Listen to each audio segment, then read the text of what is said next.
ఫలితాలు రాకుండా కేటీఆర్ హరీష్ రావు అడ్డుకోవాలని చూస్తున్నారన్నారు ఎమ్మెల్సీ బల్మురి వెంకట్. కోటి ఉమెన్స్ కాలేజీలో మాస్ కాపీ జరిగిందని ఆరోపించడానికి బీఆర్ఎస్ నేతలకు సిగ్గు లేదన్నారు. విద్యార్థులను తప్పుదోవ పట్టించడం సరికాదన్నారు. టీజీపీఎస్సీ ఇండిపెండెంట్ బాడీ అని ఎమ్మెల్సీ కవిత ముందుగా తెలుసుకోవాలన్నారు. గ్రూప్ 1 ఫేక్ హాల్ టికెట్ గురించి మాట్లాడుతున్న కవిత కోర్టుకు పోతే విద్యార్థుల జీవితాలను నాశనం చేసిన వ్యక్తి అవుతారని బల్మురి వెంకట్ ఘాటుగా వ్యాఖ్యానించారు.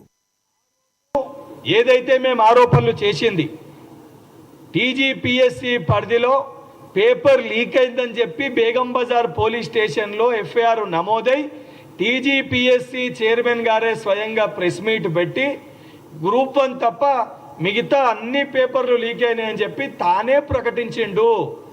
ప్రకటించిన తర్వాత ఆ రోజున్న మా ఎన్ఎస్వై సోదరులు కానీ ఇతర విభాగానికి సంబంధించిన సభ్యులు కానీ టీజీపీఎస్సీ ముందు ప్రొటెస్ట్ నిర్వహించడం జరిగింది.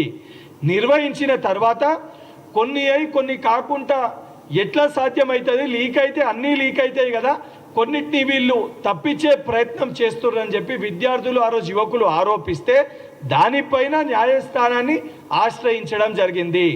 ఆశ్రయించిన తర్వాత ఇంటిగ్రిటీ ఆఫ్ ద ఇన్స్టిట్యూషన్ దెబ్బతిన్నదని అంటే ఇవి కూడా లీక్ అయ్యే ఒక ఆస్కారం ఉందని చెప్పని ఆ రోజు వీళ్ళు ఏర్పాటు చేసిన సిట్ని ఆ రోజు న్యాయ విచారణ జరుగుతున్న క్రమంలో ఒక్కొక్కటిగా ఆధారాలు బయటకు వచ్చినప్పుడు ఎంక్వైరీలో అన్నిటినీ కూడా రద్దు చేయడం జరిగింది. దానికి దీనికి చాలా డిఫరెన్స్ ఉంది.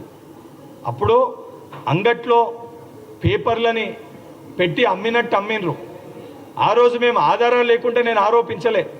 ఆ రోజు స్వయంగా పేపర్ లీక్ అయిందని చెప్పి బేగం బజార్ పోలీస్ స్టేషన్లో కేసు నమోదైన తర్వాతనే దాని గురించి ప్రస్తావన వచ్చింది. రెండోసారి గ్రూప్ 1 పైన కోర్టులో కేసు వేసినప్పుడు జూన్లో ఎగ్జామ్ కండక్ట్ చేసిన మరుసటి రోజు గ్రూప్ 1 రాస్తున్న పిల్లలు బయోమెట్రిక్ పెట్టలేదన్నా అప్పుడు ఎవరైతే ఈ యొక్క స్కామ్లో పాల్గొన్న కొంతమంది విద్యార్థులు మళ్ళీ కోర్టుకెళ్ళి ఆర్డర్ తెచ్చుకొని ఎగ్జామ్ రాసిండ్రు. ఇంపర్సనేషన్ జరిగే ఒక అవకాశం ఉంది. వాళ్ళ